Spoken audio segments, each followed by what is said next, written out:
എന്താടാ പറ്റിയേ? എല്ലാരോടുമായി വിക്കി വിക്കി സണ്ണി ആംഗ്യ ഭാഷയിൽ ശബ്ദമുണ്ടാക്കല്ലേ എന്ന് പറഞ്ഞു. സഞ്ജീവ് പതിയെ സണ്ണിയുടെ അടുത്തേക്ക് ചെന്നു. സഞ്ജീവ് പതുക്കെ ചോദിച്ചു, എന്താ എന്താ ഉണ്ടായേ? സണ്ണി ആ റൂമിന്റെ ബാത്റൂമിലേക്ക് കൈ ചൂണ്ടി കാണിച്ചിട്ട് പേടിയോടെ പറഞ്ഞു, അവിടെ അവിടെ. അനൂപ് വിജയോട് ആയി പറഞ്ഞു, അവിടെ എന്തോന്നടേ, ഇവൻ എന്തായിരിക്കും അവിടെ കണ്ടത്? വളരെ പേടിയോടെ അനൂപ് ആ സൈഡിലെ ബാത്റൂമിന്റെ ഡോറിൽ തന്നെ സൂക്ഷിച്ചു നോക്കി. വിജയ് ആകെ ഞെട്ടി നിന്ന അവസ്ഥയിലായിരുന്നു. വിവേക് ശബ്ദം താഴ്ത്തി സണ്ണിയോടായി ചോദിച്ചു, അവിടെ അവിടെ എന്ന് പറയാതെ എന്താ അവിടെ നിന്ന് പറയട പുല്ലേ? സഞ്ജീവ് ആ ഡോറിൽ സൂക്ഷിച്ചു നോക്കി. അത് പാതി തുറന്നു കിടക്കുന്നു.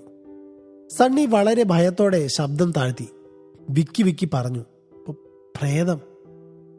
ഞാൻ കണ്ടു, അതിന്റെ അകത്തൊരു രൂപമായി നിൽക്കുന്നു, പുകപടലമൊക്കെ ഉണ്ട്. അത് കേട്ട് അനൂപും വിജയും വിവേക്കും ഞെട്ടി അങ്ങോട്ടേക്ക് നോക്കി നിന്നു. സഞ്ജീവ്, ആരും പേടിക്കണ്ട, ഞാൻ നോക്കാം എന്താണെന്ന്. സണ്ണി, യോ എടാ കാലമാട അങ്ങോട്ട് പോവല്ലേ എന്ന് ശബ്ദം താഴ്ത്തി പറഞ്ഞു. അനൂപ്, സഞ്ജീവ് ചേട്ടാ അത് വേണോ? വിവേക്, റിസ്ക് വേണ്ട ചേട്ടായി. സഞ്ജീവ്, ഹാ അതെന്തിടപാടാടവേ, നമ്മൾ താമസിക്കുന്ന വീട്ടിൽ നമ്മളെ പേടിപ്പിക്കാൻ പ്രേതമോ? എങ്കിൽ അതിന്റെ നിജാവസ്ഥ ഒന്നറിയണം. വിജയ്, ചേട്ടായി സൂക്ഷിച്ചു പോണേ. ബാക്കി മൂവരും സണ്ണിയുടെ അടുത്തായി ചേർന്ന് നിന്നു. സഞ്ജീവ് ആ ഡോറിനെ ലക്ഷ്യമാക്കി നടന്ന് അടുത്തേക്ക് ചെന്നു. മെല്ലെ മെല്ലെ ആ ഡോർ തുറന്നു. അപ്പോ കണ്ടത്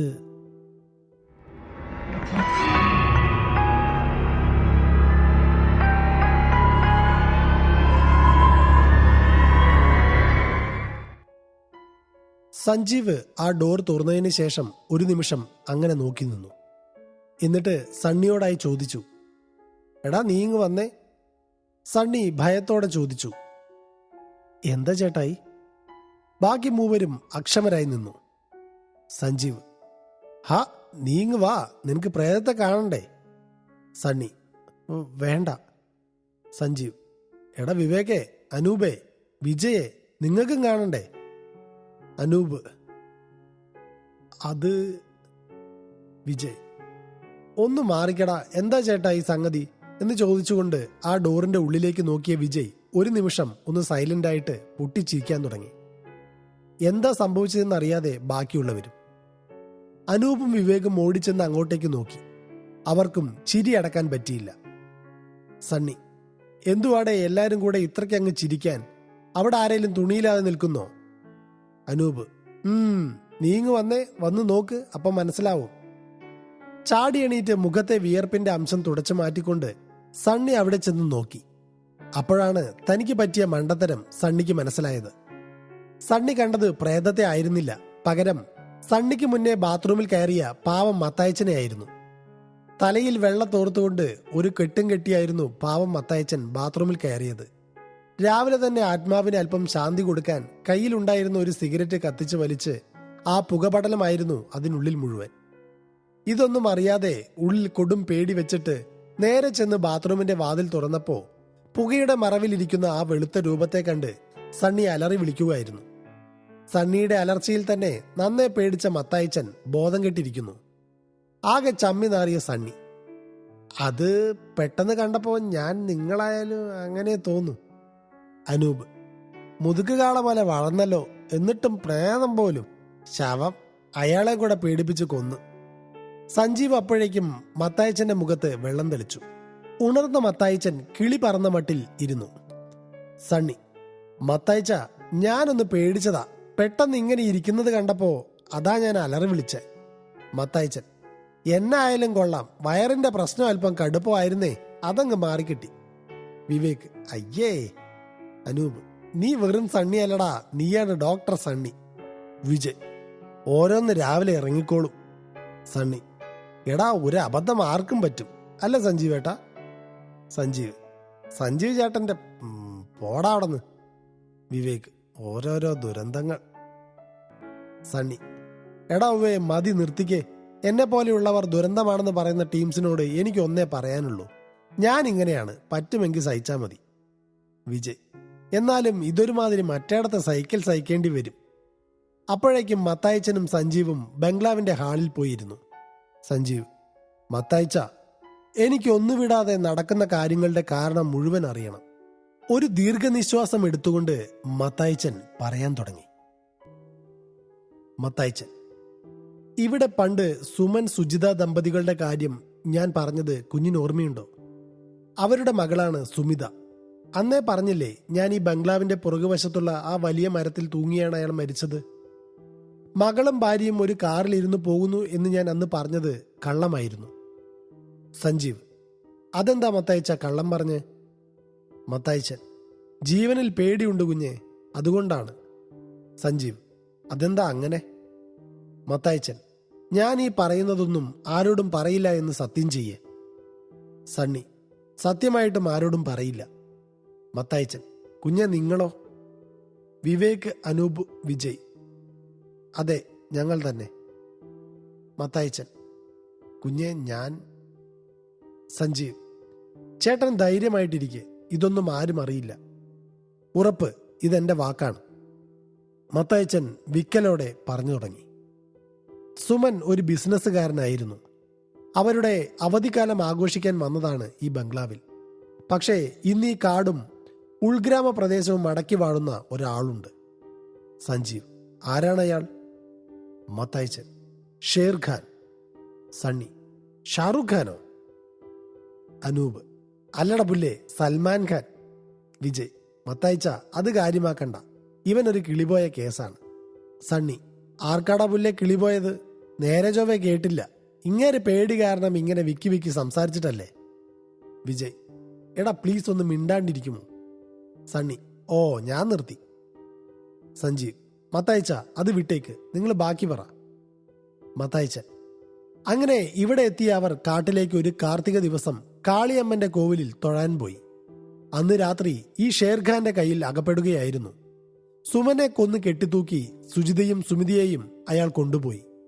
അവർ ജീവിച്ചിരിപ്പില്ല എന്ന് ഇപ്പൊ ഇതൊക്കെ കാണുമ്പോൾ എനിക്ക് തോന്നുന്നു. സഞ്ജീവ്: ഹാ, ഇതൊക്കെ പോലീസ് അന്വേഷിച്ച് തെളിയിച്ചില്ലേ? മത്തായിച്ചൻ: എന്ത് പോലീസ്? ഏത് പോലീസ്?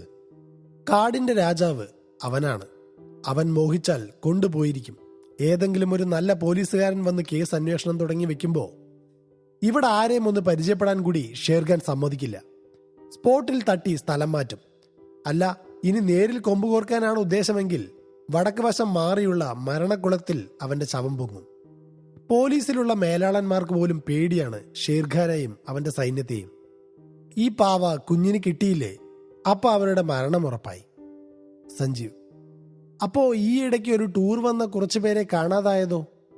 മത്തായിച്ചൻ: നോക്കണ്ട, അതും അവന്റെ കയ്യിൽ അകപ്പെട്ടതായിരിക്കും, എനിക്കുറപ്പാ. സഞ്ജീവ് ഒരു ദീർഘനിശ്വാസം എടുത്തുകൊണ്ട് പറഞ്ഞു: അപ്പോ അങ്ങനെയൊക്കെയാണ് കാര്യങ്ങളുടെ കിടപ്പ് അല്ലേ? വിജയ്: ചേട്ടായി, അവനെക്കുറിച്ച് തിരക്കണമല്ലോ. സഞ്ജീവ്: വേണം, ഒക്കെ പതിയെ മതി. നമുക്ക് ആദ്യം ഞാൻ ഈ പാവ കണ്ട സ്ഥലം വരെ ഒന്ന് പോയാലോ? മത്തായിച്ചനും എല്ലാവരും സമ്മതിച്ചു. അവർ അങ്ങനെ ആ വഴിക്ക് യാത്ര തിരിച്ചു. ഒടുവിൽ ആ സ്ഥലത്തെത്തി. പക്ഷെ തികച്ചും അത്ഭുതപ്പെടുത്തുന്ന കാര്യങ്ങളാണ് അവിടെ സംഭവിച്ചത്. അവർ അവിടെ ചെന്നതും അവിടെ മുഴുവൻ പോലീസായിരുന്നു. എസ് ഐ രാജ്കുമാർ: ആരാടാ അവിടെ? സഞ്ജീവ്: സാറേ, ഞങ്ങളാണ്. എസ് ഐ: ആ, നിങ്ങളോ? നിങ്ങളെന്താ ഈ വഴിക്ക്? സഞ്ജീവ്: അല്ല സാറേ, ഞങ്ങൾ ട്രിപ്പിന്റെ ഭാഗമായിട്ട് വെറുതെ കാട് കാണാൻ ഇറങ്ങിയതാ. എസ് ഐ: ആ, മറ്റേ ലവനെന്തിയെ തണ്ണി? സണ്ണി: സാറേ, ഞാനിവിടെയുണ്ട്. എസ് ഐ: എന്തുവാടാ, രാവിലെ പൂസാണോ? സണ്ണി: ഞാൻ നന്നായി സാറേ. എസ് ഐ: പ്രധാനമന്ത്രി നോട്ട് മാത്രമേ നിരോധിച്ചുള്ളൂ, മദ്യം നിരോധിച്ചില്ല. സണ്ണി: അയ്യോ സാറേ, ഇനി നിരോധിച്ചാലും ഇല്ലേലും ഞാൻ ആ പണിക്കില്ല. എസ് ഐ: എന്നിട്ട് നല്ല റമ്മിന്റെ മണം ഇങ്ങ് അടിക്കുന്നുണ്ടല്ലോ. സണ്ണി: ഞാൻ ഇന്ന് രാവിലെയാണ് സാറേ നന്നായത്. എസ് ഐ: ആ, ബെസ്റ്റ്. എന്തായാലും ഇനി ഈ പരിസരത്തോട്ട് അധികം കറക്കമൊന്നും വേണ്ട. സഞ്ജീവ്: എന്താ സാറേ പ്രശ്നം? എസ് ഐ: 8 മാസം പഴക്കം ചെന്ന 2 ബോഡി കിട്ടിയിട്ടുണ്ട് ദേ ആ ഗാരേജിന്റെ ഉള്ളിൽ നിന്ന്. എല്ലാരും വിറങ്ങലിച്ച കണ്ണുകളോടെ ആ ഗാരേജിന്റെ ഉള്ളിലേക്ക് നോക്കി. ജീർണിച്ച 2 ശവം, ഒന്ന് വലുതും മറ്റേത് ഒരു കുഞ്ഞിന്റെ ആണെന്ന് തോന്നുന്നു. എസ് ഐ: ഇത് വന്നിട്ടിപ്പോ കുറേയായി കാണുന്നു. വല്ല ആദിവാസി കേസാണ്, പട്ടിണി കൊണ്ട് ചെയ്തതായിരിക്കും. എന്തായാലും നമുക്ക് ഇന്നത്തേക്കുള്ള പണിയായി. എന്ത് പറയണമെന്നറിയാതെ സഞ്ജീവ് എല്ലാവരെയും നോക്കി നിന്നു. SI: ആ നിങ്ങൾ വിട്ടോ, ഇതും കണ്ടു നിന്ന് ഇനി ഇന്നത്തെ ദിവസം കളയണ്ട. ആ പൊയ്ക്കോ. സഞ്ജീവ്: ശരി സാർ എന്ന് പറഞ്ഞുകൊണ്ട് എല്ലാവരും തിരിഞ്ഞു നടന്നു കുറെ ദൂരം പിന്നിട്ടു. സഞ്ജീവ്: എന്നാലും മത്തായിച്ച, നമ്മൾ കണ്ടത് സുമിതിയുടെയും സുജിതയുടെയും ബോഡി ആയിരിക്കുമോ? മത്തായിച്ചൻ: അറിയില്ല കുഞ്ഞെ, എന്തായാലും കേസൊന്നുമില്ല, അതുറപ്പാണ്. വിജയ് രഹസ്യമായി പറഞ്ഞു സഞ്ജീവിനോട്. ചേട്ടായി, ഇതേ അവസ്ഥയായിരിക്കുമോ എൻ്റെ പെണ്ണിനും? സഞ്ജീവ്: ഹേയ് വിഷമിക്കല്ലടാ, ഒക്കെ ശരിയാവും, ഞാനുണ്ടല്ലോ കൂടെ, അതുപോരെ. വിജയ് സഞ്ജീവിന്റെ കൈകൾ കൂട്ടിപ്പിടിച്ചുകൊണ്ട് നിന്ന് കരഞ്ഞു. സഞ്ജീവ്: ആ പോട്ടെ, ഒക്കെ ശരിയാവും. മത്തായിച്ചൻ: എന്താ കുഞ്ഞെ, എന്തു പറ്റി? സണ്ണി: ആ അത് അവനെ കഴിക്കാൻ ബീഫ് ഫ്രൈ വേണമെന്ന് പറയുന്നു. മത്തായിച്ചൻ: അത്രേ ഉള്ളോ? സണ്ണി: ബാക്കി പൊറോട്ടയും ചില്ലി ചിക്കനും ഉണ്ടെങ്കിൽ ഞങ്ങൾക്കും. അനൂപ്: എന്തുവാടേ, നിനക്കെന്താ ബോധമില്ലേ? സണ്ണി: ബോധമുള്ളത് കൊണ്ടാണ് ഇത്രയും പറഞ്ഞ് ഞാൻ ഒപ്പിച്ചത്. മത്തായിച്ചൻ: വാ എല്ലാവരും, ഇനി ഇവിടെ നിൽക്കണ്ട. അങ്ങനെ അവർ മുന്നോട്ട് നടന്നു ബംഗ്ലാവിലേക്ക്. കുറച്ചു ദൂരം കഴിഞ്ഞപ്പോൾ ഒരു വെള്ളച്ചാട്ടത്തിന്റെ അടുത്തായി എത്തി. സണ്ണി: ഹായ്, അയ്യമാ നല്ല തണുപ്പ്, തണുത്ത വെള്ളം ഒന്ന് കുളിച്ചാലോ? അനൂപ്: കുളിക്കാൻ പറ്റിയ കണ്ടീഷനാണല്ലോ. വിവേക്: എടാ ഉവ്വേ, ഇവിടെ മൂട്ടിൽ തീ പിടിച്ച് നിൽക്കുന്ന അവസ്ഥയാണ്, അപ്പോഴാണ് അവന്റെ കുളി. സണ്ണി: പൊന്നുമോനെ, മൂട്ടിൽ തീ പിടിച്ചെങ്കിൽ അത് തണുപ്പിക്കാനാണ് ഈ തണുത്ത വെള്ളത്തിൽ കുളി, കേട്ടോ എന്ന് പറഞ്ഞ് എടുത്തു വെള്ളത്തിൽ ചാടി. അനൂപ്: ഡാ വേണ്ട കേട്ടോ, ഇങ്ങോട്ട് കയറി വാ നീ. സണ്ണി: ഒന്ന് പോടാപ്പാ, ഹായ് എന്ത് രസം. സഞ്ജീവ്: എടാ നീ വരുന്നുണ്ടോ? മനുഷ്യന് സമാധാനം തരില്ല എന്ന് ഉറപ്പിച്ചിറങ്ങിയേക്കുവാണോ? സണ്ണി: ഇച്ചിരി തണുത്ത വെള്ളത്തിൽ കിടന്നാൽ എന്താ സഞ്ജീവേട്ടാ, ഉള്ള ടെൻഷനൊക്കെ മാറുമെന്നേ. മത്തായിച്ചൻ: മോനെ ഡാ, മുതലേ ഉള്ള സ്ഥലമാണ്. സണ്ണി: ഡോൺ വരി മത്തായിച്ച, എന്ത് മുതലേയും വേട്ടയാടും ഇന്ത വേട്ടക്കാരൻ സണ്ണി എന്ന് പറഞ്ഞുകൊണ്ട് സണ്ണി വെള്ളത്തിലൊന്ന് മുങ്ങി നിവർന്നതും നേരത്തെ ആ നിഴൽ രൂപം കൊണ്ടുപോയ ആ പാവ കയ്യിലിരിക്കുന്നു. സണ്ണി: ഇന്റെ അമ്മോ! എല്ലാവരും ഞെട്ടി നോക്കുന്നു. സണ്ണി: സഞ്ജി ചേട്ടാ, യോ ദേ ഇത് അതല്ലേ? എല്ലാവരും ഒരു നിമിഷം സണ്ണിയുടെ കയ്യിലേക്ക് നോക്കി. അതെ, അതാ പാവ തന്നെ. അനൂപ്: ഇങ്ങോട്ട് കയറി വാടാ. ഇത് പറഞ്ഞതും സണ്ണി വെള്ളത്തിൽ മുങ്ങിപ്പോയതും ഒരുമിച്ചായിരുന്നു. അപ്പോൾ തന്നെ സണ്ണിയെ രക്ഷിക്കാൻ വിജയും വിവേകും എടുത്തു വെള്ളത്തിൽ ചാടി. ഒടുവിൽ വല്ലവിധം നന്നേ പണിപെട്ട് സണ്ണിയെ അവർ കരക്കെത്തിച്ചു. കുടിച്ച വെള്ളം മുഴുവൻ പുറത്ത് തുപ്പി ബോധം വന്ന സണ്ണിയോട് മത്തായിച്ചൻ പറഞ്ഞു, ഞാൻ അപ്പോഴേ പറഞ്ഞതല്ലേ മുതലയൊക്കെ ഉള്ള സ്ഥലമാണെന്ന്. സണ്ണി വിക്കി വിക്കി പറഞ്ഞു, അതിന് മുതലയല്ലല്ലോ എന്നെ പിടിച്ചത്, പ്രേതമല്ലേ. അനൂപ്: തേങ്ങ കൊല, കള്ളപ്പന്നി മനുഷ്യന് സമാധാനം തുലയ്ക്കാനായിട്ടാണോ നിന്റെ ഉദ്ദേശം? സഞ്ജീവ്: ആ പോട്ടെ, വിട്ടുകള, കിട്ടേണ്ടത് കിട്ടിയല്ലോ. സണ്ണി: കിട്ടി. വിജയ്: വാ എണീക്ക്, പോകാം. അങ്ങനെ അവർ സണ്ണിയെയും കൊണ്ട് നേരെ ബംഗ്ലാവിലേക്ക് പോയി. അനൂപ്: ആ എന്തൊക്കെ മേളമായിരുന്നു, മൂട്ടിൽ ചൂട് വരുന്നു, അതിനെ വെള്ളത്തിലിട്ട് തണുപ്പിക്കുന്നു, അവസാനം പനിയും പിടിച്ച് ദേ ഇരിക്കുന്നു. വിവേക്: പോങ്ങൻ. വിജയ്: ഇവൻ ഇതിന്റെ വല്ല കാര്യവും ഉണ്ടായിരുന്നു. സഞ്ജീവ്: എന്നാലും ആ പാവ എവിടെ പോയി? സണ്ണി: പാവ നിങ്ങളുടെ, എന്നെ കൊണ്ടൊന്നും പറയിപ്പിക്കരുത്. എന്നാ നശിച്ച സാധനം ഈ വീട്ടിൽ വന്നോ അന്ന് തീർന്നു ഉള്ള സമാധാനം മൊത്തം. സഞ്ജീവ്: ചേടാ, നിന്നോട് ഞാൻ പറഞ്ഞോ പോയി പാവയെ മുങ്ങിത്തപ്പിയെടുക്കാൻ? സണ്ണി: എടുത്തതല്ലടോ ഉവ്വേ, അതെങ്ങനെയോ താനേ വന്നതാണ്. വിവേക്: ഉവ്വേ. സഞ്ജീവ്: നീ എന്തിനാടാ അത് വലിച്ചെറിയാൻ പോയേ?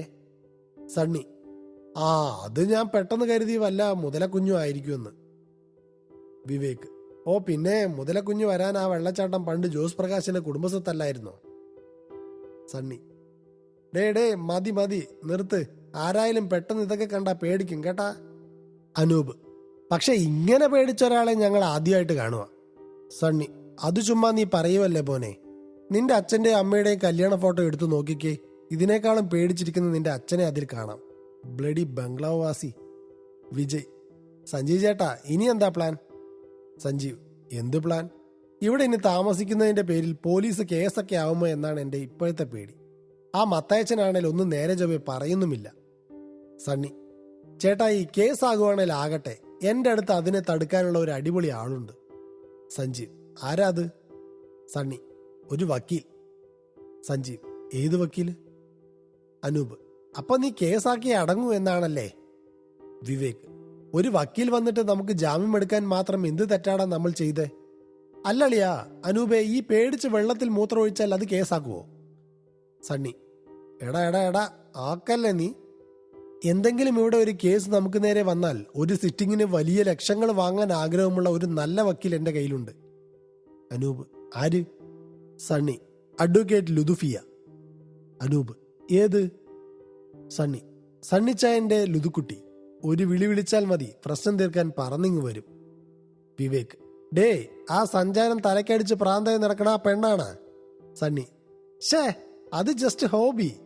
അനൂപ്: ഓ, ഇപ്പോഴല്ലേ ആളെ പിടികിട്ടിയത്. വിവേക്: നല്ല ബെസ്റ്റ് പാർട്ടിയാണ്. ഈ ഇടയ്ക്ക് കൂടി ലൈസൻസ് ഇല്ലാതെ സ്കൂട്ടർ ഓടിച്ചതിന് പോലീസ് പിടിച്ച അവസാനം പോലീസ് വരെ പേടിച്ചു പോയി. സണ്ണി: അതെ, അതാണ് ലുതുവിന്റെ മിടുക്ക്. വിവേക്: അയ്യടാ, മിടുക്കല്ല, അവളുടെ കരച്ചിൽ കണ്ടിട്ടാണ് പോലീസ് പേടിച്ച് അവസാനം പറഞ്ഞു വിട്ടത്. സണ്ണി: ആ, അതെന്തോ ആയിക്കോട്ടെ, എന്തായാലും കേസ് ഒതുക്കി തീർത്തിറങ്ങിയേ. പക്ഷെ ഒന്നുണ്ട്, ഓള് മിടുക്കിയാണ്. നീ നോക്കിക്കോ, ഒരു ദിവസം ഒരു കിടിലൻ കേസ് വാദിച്ച് ജയിക്കും, അതെനിക്ക് ഉറപ്പാ. അനൂപ്: എന്നാ ഒരു കേസ് ഏറ്റെടുക്കാൻ തയ്യാറാകാൻ പറഞ്ഞു. വിജയ്: അതേത് കേസ്? അനൂപ്: ഇവനെ നമുക്കങ്ങ് കൊല്ലാം, അത് വാദിക്കാൻ ഒരാൾ വേണമല്ലോ. സണ്ണി: എടാ പുല്ലേ, കൂടുതൽ അങ്ങ് ഷോ കാണിക്കല്ലേ. പോലീസിനെ കണ്ടാൽ നിക്കരമുള്ളുന്ന നീയാണ് എന്നെ കൊന്നിട്ട് പോലീസിനോട് എന്നെ അറസ്റ്റ് ചെയ്യൂ എന്ന് പറയാൻ പോകുന്നത്. എന്തൊക്കെയായാലും എന്റെ ജീവിതത്തിൽ എന്ത് കേസ് വന്നാലും അതോൾ ഏറ്റെടുക്കും. കാരണം കൊച്ചിയിൽ മൊത്തം കൊതുകാണേ, ഞമ്മന്റെ ഫ്രണ്ട് ലുതുവാണേ. അനൂപ്: ആരേ വാ വാ. വിവേക്: വാ, എങ്ങോട്ട് പോകാം? അനൂപ്: ഷടാ, അതല്ലടാ, ഇവന്റെ ഒരു പാട്ടേ, വയലാറ് പാടുവോ ഇതുപോലെ? വിവേക്: ഓ അങ്ങനെ. സഞ്ജീവ്: ഉവ്വ ഉവ്വ, കാര്യമായി ഇവിടെ നടക്കുന്നതിനെ കുറിച്ച് ചിന്തിക്കാൻ നോക്ക്, പിന്നെ കണ്ട പെമ്പിള്ളേരുടെ വായ നോക്കാം. അനൂപ്: അത് കറക്റ്റ്. പെട്ടെന്നാണ് ബംഗ്ലാവിന്റെ പുറത്തുനിന്ന് ഒരു അടഞ്ഞ ശബ്ദത്തിൽ അലർച്ച കേട്ടത്. ഇങ്ക യാരുമേ ഇല്ലയാ? എല്ലാവരും ഞെട്ടി പരസ്പരം നോക്കി. അവർ എല്ലാവരും കൂടി പുറത്തേക്ക് ഇറങ്ങിച്ചെന്നു. പുറത്തേക്ക് ഓടിച്ചെന്ന് അവർ കണ്ടത് അല്പം കൂനി, കാവി വസ്ത്രം ധരിച്ച് കഴുത്തിൽ രുദ്രാക്ഷ മാലകൾ കൊണ്ട് നിറഞ്ഞ, ചുവന്ന കണ്ണുകളുള്ള, നെറ്റിയിൽ ഭസ്മവും കുങ്കുമവും നിറച്ചു നിൽക്കുന്ന ഒരു സ്വാമിയെയാണ്. അയാൾ വല്ലാതെ പരവശനായി അങ്ങോട്ടും ഇങ്ങോട്ടും നടക്കുന്നു. കയ്യിൽ എന്തോ കുറെ ചരടുകൾ കെട്ടിയ ഒരു ദണ്ഡയുമുണ്ട്. എല്ലാവരെയും കണ്ട അയാൾ അവിടെ നിന്നു. എന്നിട്ട് ഒരു ദീർഘനിശ്വാസമെടുത്ത് എല്ലാവരോടുമായി പറഞ്ഞു: സ്വാമിജി, നീങ്ക ഒരു പെരിയ പ്രശ്നയിൽ ഇതൊക്കെ. സണ്ണി: ഇറുക്കാൻ എന്നാ ഞണ്ടോ? സ്വാമിജി: ഉങ്ക ഉயிருക്കേ പെരിയ ആപത്ത് വരപ്പോകുത്. സണ്ണി: ഓ പിന്നെ, ഇതിലും വലിയ പെരുന്നാൾ വന്നിട്ട് ബാപ്പ പള്ളിയിൽ പോയിട്ടില്ല. ഇയാൾക്ക് വേറെ പണിയൊന്നുമില്ലേ? വിവേക്: ബാപ്പയ്ക്ക് എന്നാ പറ്റിയടാ? സണ്ണി: എടാ എടാ മണ്ടൻ കൊണാപ്പി, മിണ്ടാണ്ടിരിച്ചടാ. സഞ്ജീവ്: ഹേയ്, ചുമ്മാതിരിക്കെ, അയാൾ എന്താ പറയുന്നതെന്ന് കേൾക്ക്, ഒന്നുമില്ലെങ്കിലും വയസ്സിന് മൂത്ത ആളല്ലേ. സണ്ണി: ആ, ഇതിനെയൊക്കെ ഞങ്ങളുടെ നാട്ടിൽ നല്ല മൂത്തത് എന്നാണ് പറയാറ്. സഞ്ജീവ്: സണ്ണി പ്ലീസ് ഒന്ന് മിണ്ടാതിരിക്കെ. സ്വാമിജി: നീങ്ക ഇങ്ങ ഇരിക്കക്കൂടാது, சொல்றது புரிஞ்சுதா? സഞ്ജീവ്: ഇതൊക്കെ പറയാൻ നിങ്ങളാരാണ്? സ്വാമിജി: നാ യാറിന് ഉങ്ങൾക്ക് தெரியாது. സണ്ണി: അതേ, അറിയില്ല, അതുകൊണ്ടല്ലേടോ ചോദിച്ചേ. അതിന് താൻ ഇത്രയും മസിൽ പിടിക്കേണ്ട കാര്യം എന്നാ? തനിക്കറിയില്ലേ താൻ ആരാണെന്ന്? അനൂപ്: മിണ്ടാതിരിയടാ. സണ്ണി: എന്തോന്നും മിണ്ടാതിരിക്കാൻ, ഇങ്ങനെ ഉണ്ട് കുറെ എണ്ണം, പോയി അടിച്ചു നനച്ച് കുളിയടോ. ശവം നാറിയിട്ട് പാടില്ല.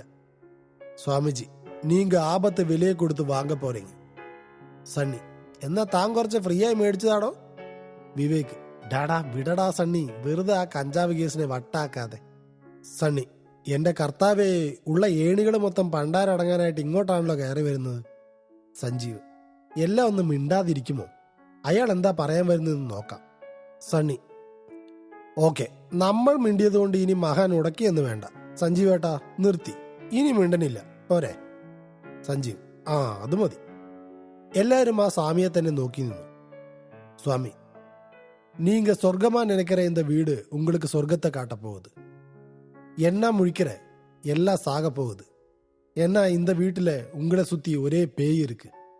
സണ്ണി മുഖം താഴ്ത്തി അമർത്തി ചിരിച്ചുകൊണ്ട് അനൂപിന്റെ തോളിൽ ചെരിഞ്ഞു. എന്നിട്ട് പറഞ്ഞു: എന്റെ അയ്യോ, എന്റെ എടാ ഉവ്വെ, പേടിപ്പിക്കാൻ വേണ്ടി ഇങ്ങനെ ചിരിപ്പിക്കരുതെന്ന് പറയടാ.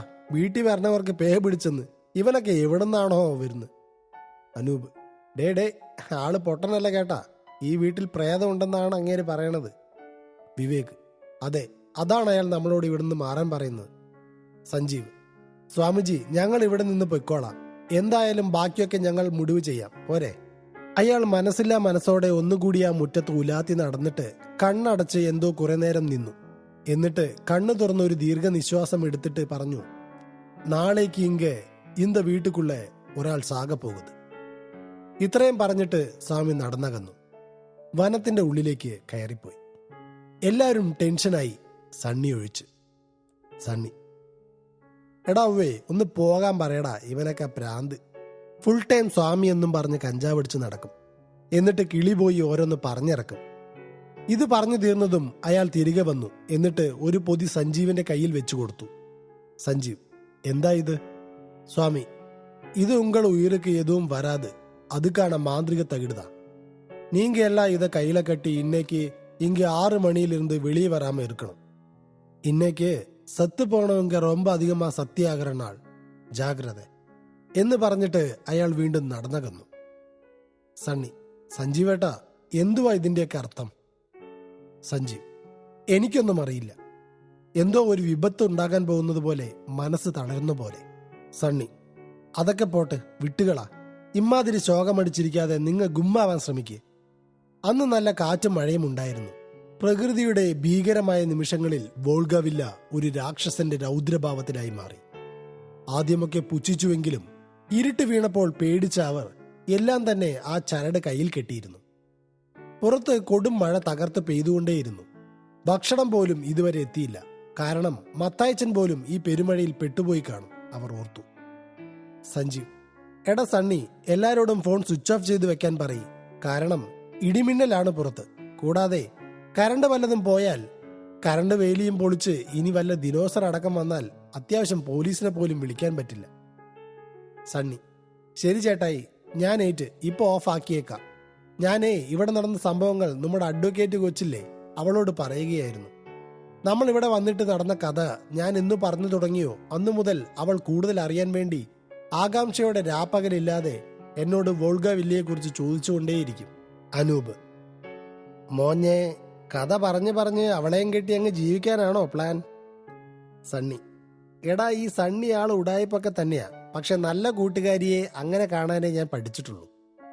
അനൂപ്: ഉവ്വ, അവസാനം മാലയും ഇട്ട് വന്ന് നിൽക്കുമ്പോ അളിയ മച്ചമ്പി സാക്ഷിയൊപ്പിടണം എന്ന് പറയാതിരുന്നാ മതി. സണ്ണി: എടാ പോടാ എണീറ്റ്. അല്ല വിവേകേ, നീ ഇത് ആരോടാ ഇത്ര ചാറ്റിങ്? വിവേക്: ഓ, എന്നെ ഇനി പെൺകോന്തനാക്കണ്ട. നാട്ടിൽ നിന്ന് അനിയനാണ് ശരത്ത്, അവനും ഇതൊക്കെ തന്നെ. വോൾഗാവില്ലയെ കുറിച്ച് അറിയണം.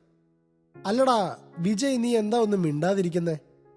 വിജയ്: നോർമലായിട്ട് ഒരു മനുഷ്യൻ വിശന്നാൽ ഇങ്ങനെയാണ്. ആഹാരം കിട്ടാതെ കിളിപോയി ഇരിക്കുമ്പോ ആരും ബുഹഹ എന്ന് ചിരിക്കാറില്ല. അനൂപ്: അത് ശരിയാ. എന്തായാലും ഇന്നിനി മത്തായിച്ചേട്ടൻ വരുമെന്ന് തോന്നുന്നില്ല. വിവേക്: ഈ മഴയത്ത് അങ്ങേരെ എങ്ങനെ വരാനാണ്? സഞ്ജീവ്: ആ, തൽക്കാലം അടുക്കളയിൽ വല്ല മുട്ടയോ മറ്റോ ഉണ്ടെങ്കിൽ അത് പൊരിച്ചു തിന്നാം. സണ്ണി: ഉവ്വ, മുട്ടയല്ലേ, 2-3 ആ വാതിലിന്റെ സൈഡിൽ ഇരിപ്പുണ്ട്. പക്ഷെ പല്ലിമുട്ടയാണെന്ന് മാത്രം.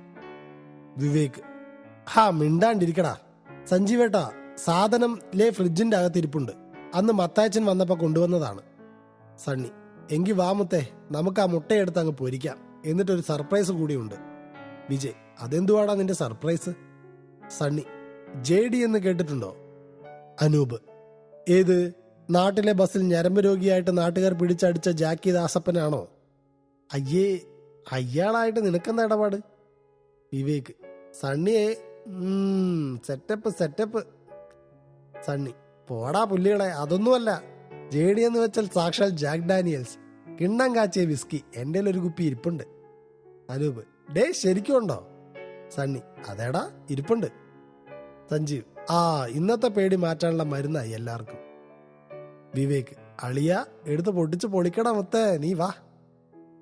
സണ്ണി: യോ, നമ്മൾ സെറ്റപ്പിന്റെ ആളാണ്, വിട്ടേക്ക്. വിവേക്: അയ്യോ, അത് ഞാൻ ചുമ്മാ നിന്നെ ചിരിപ്പിക്കാൻ പറഞ്ഞതല്ലേ, ഒരു തമാശ. സണ്ണി: തന്നെ? എന്നാലേ എനിക്കത് അത്ര കേട്ടിട്ട് ചിരി വന്നില്ല. വിജയ്: എടാ ഉവ്വേ, എന്തേലും ഉണ്ടാക്കിയിട്ട് എടുത്തോണ്ട് വാടേ, ഒന്ന് വിശന്ന മനുഷ്യൻ ചാകാറായി. അങ്ങനെ സണ്ണിയും വിവേകും മനുവും ഇവര് 3 പേരും കൂടി കുപ്പിയെടുക്കാനും മുട്ട ഓംലെറ്റ് അടിക്കാനും അകത്തേക്ക് പോയി. വിജയ്: സഞ്ജീവേട്ടാ, നമ്മുടെ കാര്യങ്ങൾ ഇനി എന്താകും? സഞ്ജീവ്: എല്ലാത്തിനും അർത്ഥം നമ്മൾ തന്നെ കണ്ടുപിടിച്ചേ മതിയാവൂ. വിജയ്: രഹസ്യങ്ങളുടെ ഒരു കോട്ട തന്നെയാണ് അല്ലേ ചേട്ടായി ഈ വോൾഗാവില്ല? സഞ്ജീവ്: ഒരു രഹസ്യവുമില്ല, എല്ലാം മുന്നിൽ വെറും മാറുവേഷം കെട്ടി വന്ന് നിൽക്കുന്നു, അത്രേ ഉള്ളൂ. എല്ലാത്തിനും പരിഹാരം കണ്ടുപിടിക്കണം. ആ, സമയമാകട്ടെ. സണ്ണി: ആ, മുട്ട റെഡി, ഓംലെറ്റ് അടിച്ച നാടൻ മുട്ട റെഡി. വിവേക്: ഡേ, പോയി കുപ്പി എടുത്തോണ്ട് വാടേ. സണ്ണി: എന്തോ, എങ്ങനെ? വിവേക്: അല്ല, കുപ്പി കൊണ്ടുവരൂ യജമാ. സണ്ണി: അന്ത വയറുക്കണം. സണ്ണി പോയി കുപ്പി എടുത്തുകൊണ്ട് വന്ന് പൊട്ടിച്ചു. എല്ലാവരും 2 പെഗ് വീതം അടിച്ചു. സണ്ണി: എന്നാലും ആ കള്ളസ്വാമി എന്തിനാ ഇത്രയും ഷോ കാണിച്ചത്? വിവേക്: ഇവിടെ പ്രേതമുണ്ടെന്നല്ലേ അയാൾ പറഞ്ഞത്? അനൂപ്: പ്രേതവും പുണ്ണാക്കും ഒന്നുമില്ലടേ, എല്ലാം വെറും തോന്നൽ മാത്രം. സണ്ണി: അതെ, നമ്മുടെയൊക്കെ ഭയമാണ് ഇവന്മാർക്ക് ജീവിക്കാനുള്ള വഴി തെളിയിക്കുന്നത്. ഒരു കോപ്പിലെ പ്രേതവും അവന്റെ ഒരു ചരടും. സഞ്ജീവ്: ആരെയും മനസ്സിലാക്കാതെ ഒന്നും ചെയ്യരുത് സണ്ണി, എന്തോ എവിടെയോ ഉണ്ട്, നമ്മൾ അന്ന് കണ്ടതല്ലേ എല്ലാം. സണ്ണി: കണ്ടെന്ന് വെച്ച് എന്നാ പേടിയാകുമോ? ധൈര്യമുണ്ടെങ്കിൽ ആ പ്രേതത്തെ ഞാൻ വെല്ലുവിളിക്കുന്നു. ഇങ്ങോട്ട് ഇറങ്ങി വാടി പന്ന പ്രേതമേ.